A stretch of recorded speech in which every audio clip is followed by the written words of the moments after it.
right, so thank you for your presence here in this class. I'm really happy that you're here, joining the class live or seeing it later on YouTube. It's really great to have you all here. That's really lovely. So the intensity with the music that we just heard is just waking you up a little bit for the subject of today, and which is the nature of error. So you really need a wake up call for that. That's for sure. So today we used the book of Joel Goldsmith, Conscious Union with God. And that's a lovely book in which all kinds of angles are being exposed, in which you can look at this and where the work needs to be done, so to speak, or you have to allow the work to be done to you. And so that works that way, and we deal with that, and we say take time today to dive deep into the chapter 4. It is the nature of error, because basically, if you're honest with yourself, it's like, well, that is the greatest lesson to be learned, right? You're in the middle, constantly connecting with the nature of error, esteeming it as real, and that just doesn't seem to stop. It's like unbelievable how you actually are mesmerized by all that isn't, and keep yourself busy with it during your day. So it is a good time to take a look at this. That's why I brought it up, and that's why we want to take a look at it today. Joel says in the book too, it's like it's not very popular really to look at the nature of error. Like we rather have talk about or dive into the love of God, or something that's lifting you up, instead of looking at what the hell are you what are you doing, what the hell are you doing. So this is good, because an important part is too discovering the way that you look now, and the way that you're attached to things here, the way that you see your brother, the way that you treat others, the way that you look at your own life. Don't forget, it's like, look at your own life, the way that you look at it. And it is not necessarily continuously like based on the laws of God, but more on your own laws about health, wealth, you name it, all that. And there's nothing wrong with it, but it just has nothing to do with truth. So that's an essential part to discover. Like this whole world that appears in front of us is basically based on the laws of man, and based on laws of nutrition, of medica, or materia medica, or the justice idea that we hold together in this like dome of error, basically. Like, oh my God, look at that, it's rampant all the time still. You can look at it in a different way, but at the same time, you're confirming the reality of the nature of error continuously too. And there are reasons for that. So Joel, in this chapter, Joel talks about that too, what the reason is for being so misled by all this, say, error. It is not just that you're not good at it to see it or to learn new things. No, it's also, it is never appearing as error. That's why it's so hard to see it as for what it is. It is not like Joel says, the example of steal diamonds or commit adultery. No, it never is like that. So the temptation is much more like in the gray area that you allow yourself. So when you're thinking, you have a gray area where you actually are not clear in your intention or in what you want, but it's really like a sleeping state of, oh yes, that's what we always do, or yes, I'm used to this. Before you know it, you come into some situation or some say circumstance that you see like, oh my God, I trusted illusion again. I trusted error, as if that was my reality. So that's really good to take a look at. And so that's why we take time to step into that.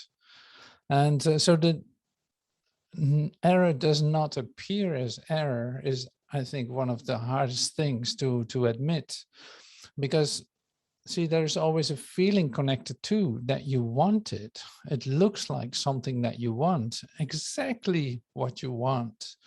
It's so many situations in which that was true for me. It's like it literally formulated a desire, like my desire was formulated in form, and it was so appealing to me that I thought that I wanted it. You know, you recognize this, don't you? It's like you recognize this, like looks exactly as the thing that is lacking and that you need right now. And you want to step right into it with your whole being. You know, that is, yeah, that's a good definition of temptation. And we did it all over and over and over again. And it's pretty amazing. I really am astounded always by it. It's like, oh my God, look at that. It literally, if you would not get it and it would be taken away from you, you would really like cry like a baby or try cry like a kid that didn't get its toy. You know, that's how bad it is. So that's something, you know, it's like, yeah, you have to admit also the patheticness of the human existence, even of yourself, in the way that you deal with your human existence and the desires you have and the things that you really want and you want to get. Like, oh, you cannot believe it. And you do it over and over again. So that's, yeah, that's amazing. So this chapter is really one I really like in terms of, yeah, okay, slap me a little bit in the face because I want to be aware that I have a choice in this. And also like, this is not, so it's really based on what are you looking at? You know, are you looking for the comfort and the satisfaction, the gratification of your dream, you know, or are you looking in a different way? It's like, well, this all cannot tempt me because I know that what is real is giving me say a feeling of connectedness and of inspiration, joy that has no reason except that it's me. You know, it's like completely me, and I recognize it when I experience it. Or am I allowing myself to drift off into a deeper sleep in which I really get what I want, you know? So sometimes it's really good to not get what you want. Then it becomes more obvious that you actually did not need it, that it was just an idea of like a belief in a certain, say, desire that you had, or a certain thing that you needed, what you think that you needed. See, it's always in denial of basically of God giving you everything. Like there is abundance already, so there is abundance already, and it is giving you in every moment. But you're with your intentions, you're already like in the future somewhere, and you think you're going to work to that goal, to achieve that goal, you know. So that makes you blind because you have a goal to achieve in the future, you know. That is like goes hand in hand with error. So that's why I many times repeat to you too during these classes, we're not trying to accomplish anything here. No, this is about realization of what already is. And that's good to keep in mind, because even your spiritual goals that you make at the horizon, like this is where I want to end up, or this is what I want to achieve, is also error. So, you know, it's like unbelievable to get this clear, so to speak. Is you cannot do this by yourself. You really need help with this. And it's good to realize that and admit to it. That's important. So the nature of error.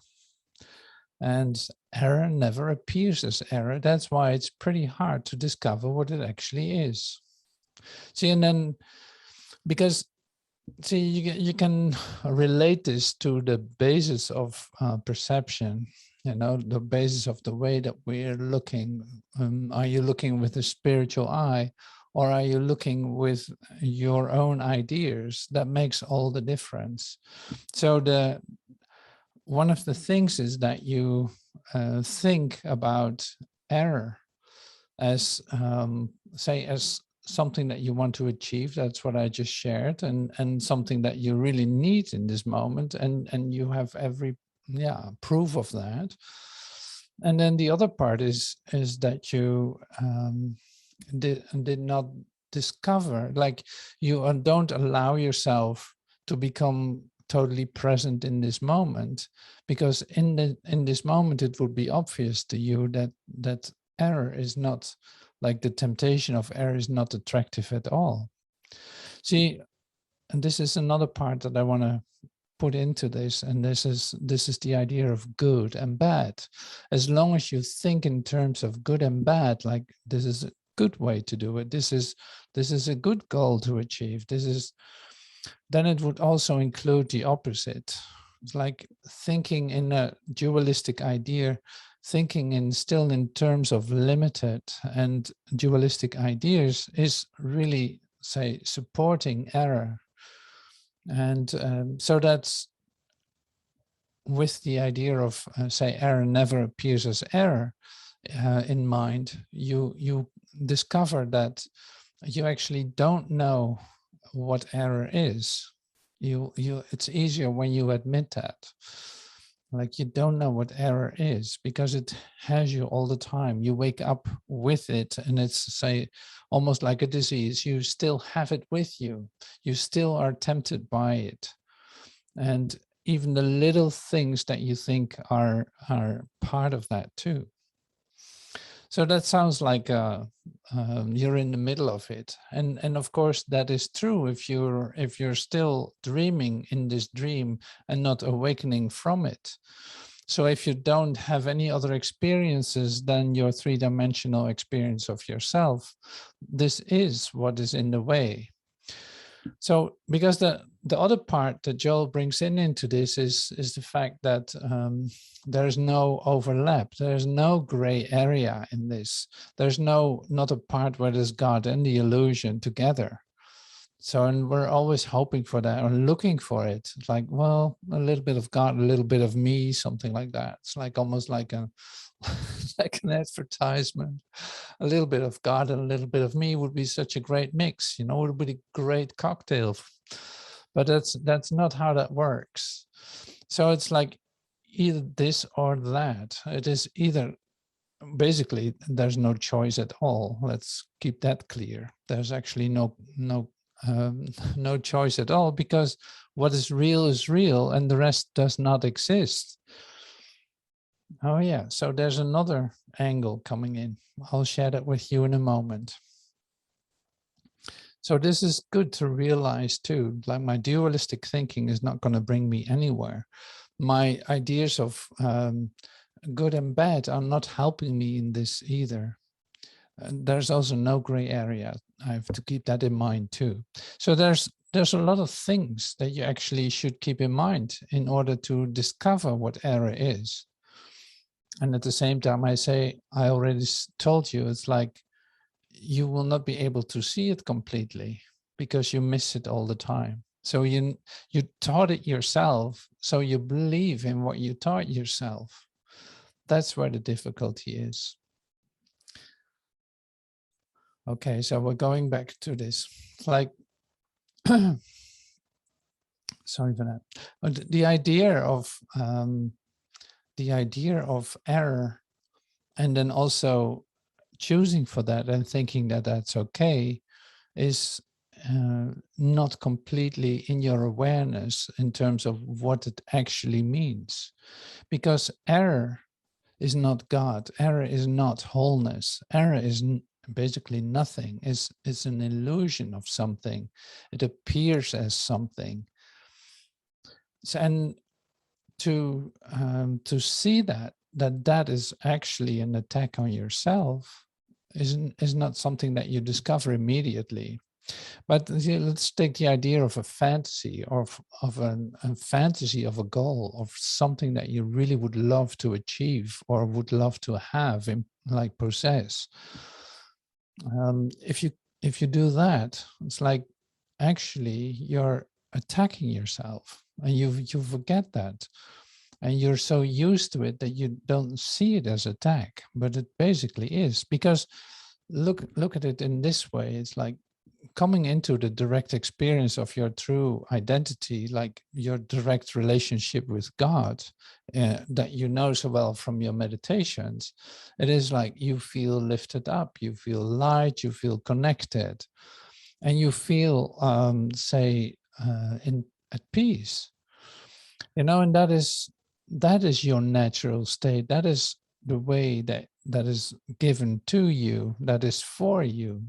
So the other part in which you suddenly discover something about yourself that you're not, but still choose for it and stay in it for a moment, actually makes you go somewhere that will in the end hurt you, or maybe directly hurt you. It's like, I don't really feel at home, or something is happening, or I'm lacking something. Yeah, I know something is off in this, but I can't really put words to it, or however that is for you. So you actually know that. You actually know that. But you hold on to it because you're afraid of the other part too. And then we're actually back at your God experience, your conscious union with God, which is the theme of this whole book. That's why this chapter ended up in this. It's essential in your, say, discovering of your conscious connection with God, to have it clear what the nature of error is. And that is your humanhood. Your humanhood is what the nature of error is. And you're used to it, and you really think that is you, but it's not. So um, that is the discovery of today, really. It's really like that. It's like always, it is all encompassing. The whole story is connected to it. Every part of it is included. And that means every limitation that you perceive is included in the idea of error, and will not make you happy, as you know. It's like, because you're in an unnatural surrounding. You don't want that. And God has not appointed that for you. But it's so good to discover and admit, and also look at it. So you don't have to take all this what I share with you just for knowledge, so to speak. Okay, I'll accept it. No, you will have to take a look at that for yourself too, because um, at least to see that a change is necessary, to come up to the point where you see that a change is necessary, to change your mind about all of this, and to see that you need help with the discovery of the undoing of the nature of error, seeing it for what it is. So that is a bit what the invitation in this class is, to take another look at what actually is the nature of error. How does that work in my life, and how am I accustomed to it? And can I come up with examples for myself in which I actually know that I'm following a path of error, instead of the other way, that I'm looking for a direct, say, conscious connection with God? So that's really good to take a look at it. So I will read some of the book. So on page 64, there was something interesting, and that had to do with healing. So healing, and I thought I read it in this book too, but I can't find it. So healing, it's like, this is our assignment for ourselves. Like, we want to come into the practice of healing. You are coming into the practice of healing. Like, that is an essential part in this awakening. you start to heal. And that's by accepting the truth for what it is, by opening yourself up for new experience of yourself, and also to extend this to others. Not that you do that first, but that will come too by your acceptance of it. So that's like included in the whole package, in the sense, like, you discover that healing can take place in you, and that say attracts others to come to you too, to ask for healing, or to join in a moment of conscious union with God. So I'm reading from chapter 4, The Nature of Error, page 64.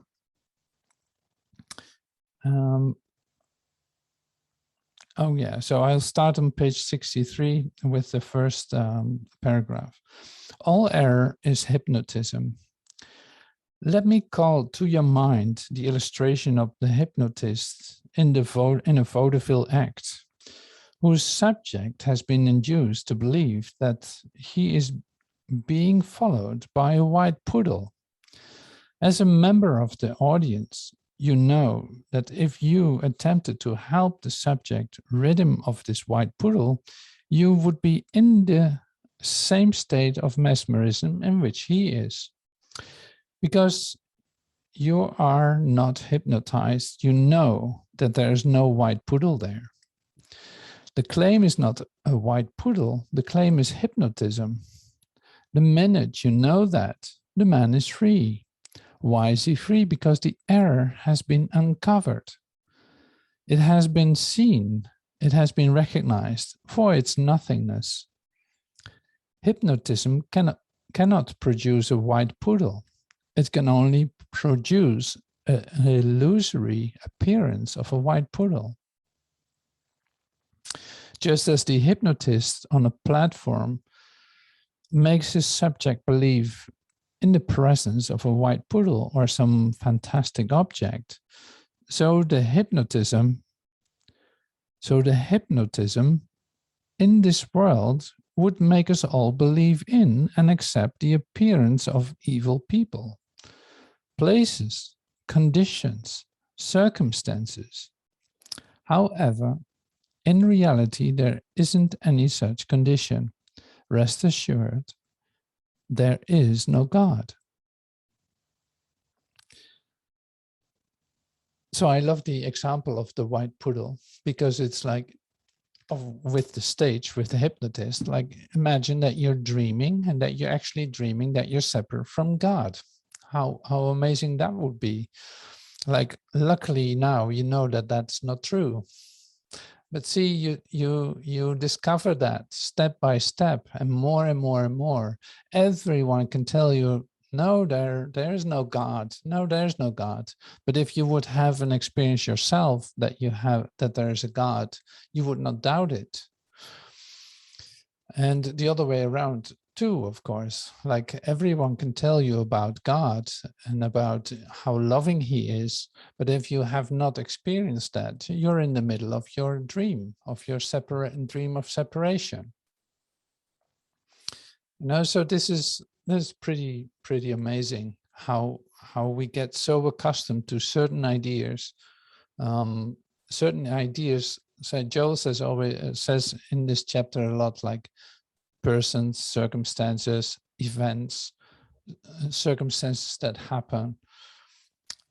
Error appears never as a person, a situation, or an event. Like, no, it's just you believing that it is there. See, and that is the same with the white poodle. When you're hypnotized, you really think this white poodle is haunting you, but there is no white poodle. There's nothing happening. So that's the same with this class, in fact. So I'm telling you, you woke up out of this dream. No, there's no error anymore. Like, that is dissolved the moment that you see that you were dreaming and that you esteemed it as real. But it has no reality. There is only one reality, that's the love of God, and you are that. You are the love of God. You're complete and whole. You were created perfectly. You're complete and whole. And we're never separate from everything that is. So coming back to this class, coming back to the ideas of, yes, but how does this work with the nature of error then? Is there no such thing? No, it just appears as that. There is no such thing as error. It just appears as that. So that means also that you never, now you're looking with your new eyes, you never met anyone without looking at it completely unmesmerized, so to speak. You never saw anyone for who he really is until you do. You know, then suddenly you see him or her for who he or she is. You know, you see the true nature of the one that you meet. So that's the same with events, like, and that's the same with, say, circumstances. It seems like something is happening with someone, like a medical issue or whatever. So you think that there's a medical issue. You think that there's such thing happening to this one that you are meeting, or that that is very dear to you. And it appears that way, like it appears that that is the reality about it all. In a moment, you will see it is not so.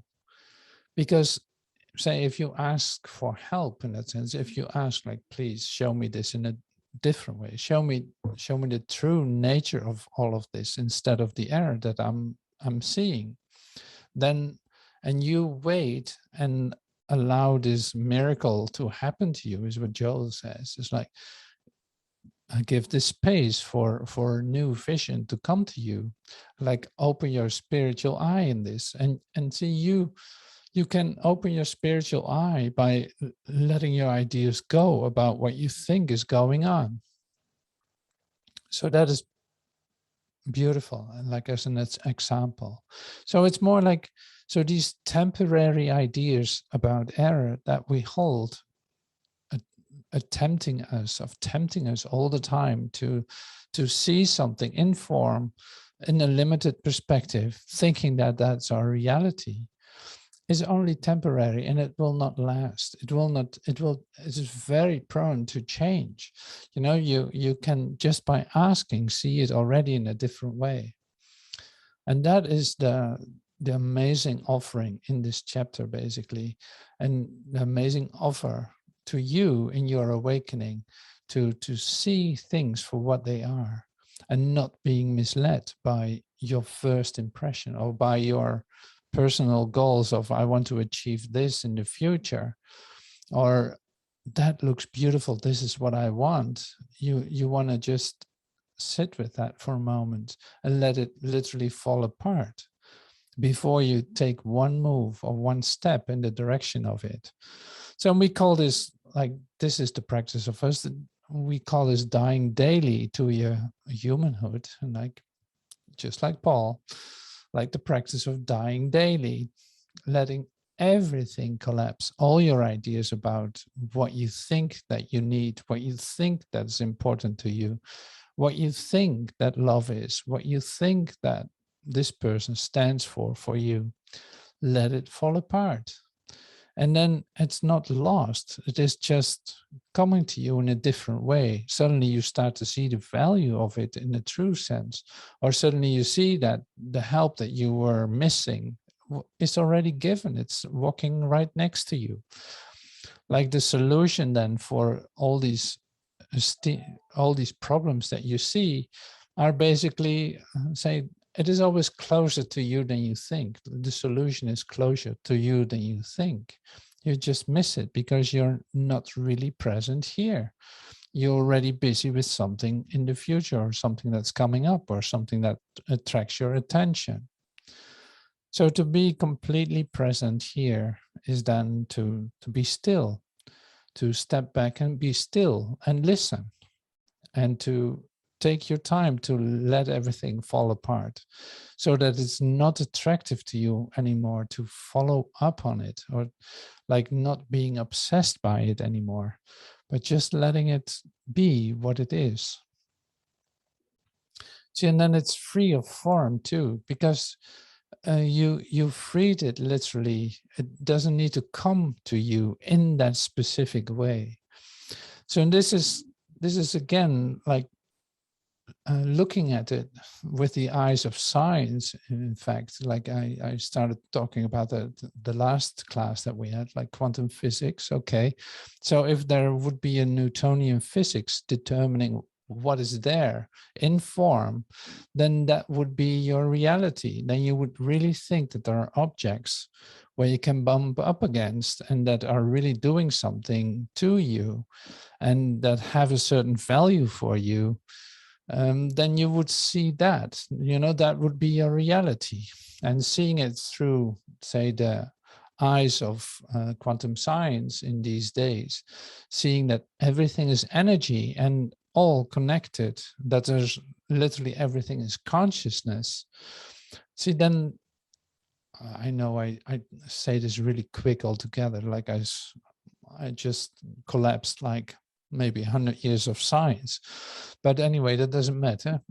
So with the idea of quantum science, then you see that everything is connected, completely one with one another. Also seeing that you don't have to determine the form for it to be there or for it to be helpful to you, but it's going to be presented to you in a way that is appropriate for you in that time, like literally how that can be the most helpful to you by not choosing any of it, but letting it be given to you. So it can literally manifest to you in a form that is helpful to you. And that is actually a real great principle. It's like, it's not that Joel talks about it in this book, but that he talks about it in the direct sense in the book, but he tells you about, I hope that I can find this little part too. It's like, in order for it to see it differently, you have to step back out of your ideas about it and let the miracle happen, is what he said. Let me see if I can find that sentence, because that would be so lovely.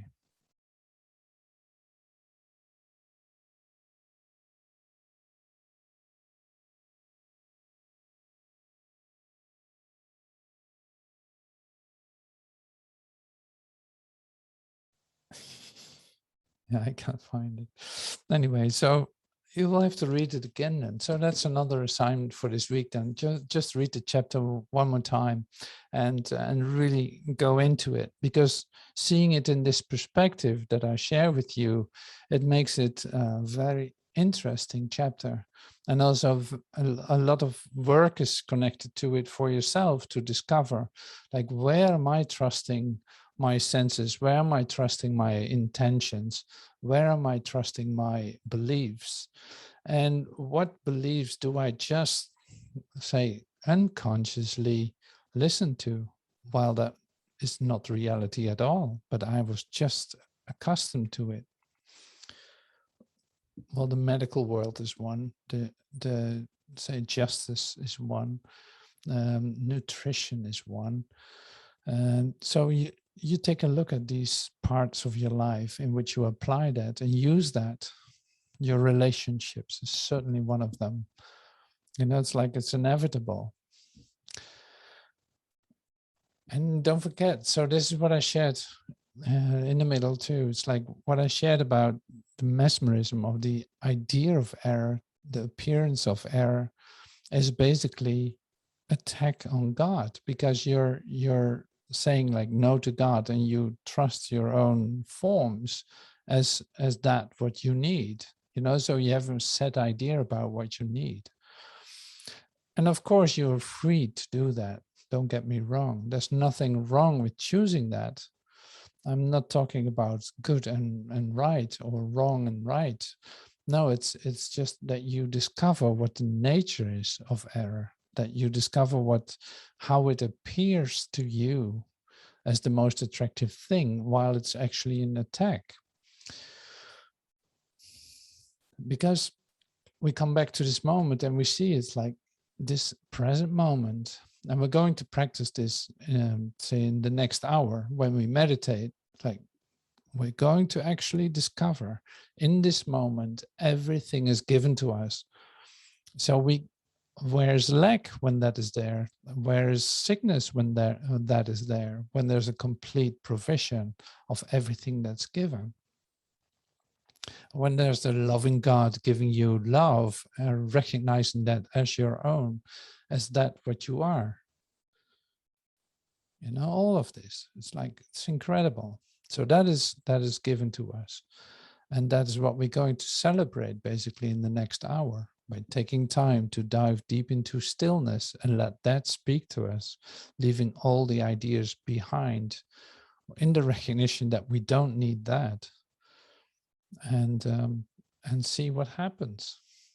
All right. So thank you so much for being in this class. And so the ones that are here live in class, we can come together to have some, yeah, maybe you want to ask a question, or you want to have some examples of what error is, or who knows what you're going to, what comes up in you to share. Thank you so much.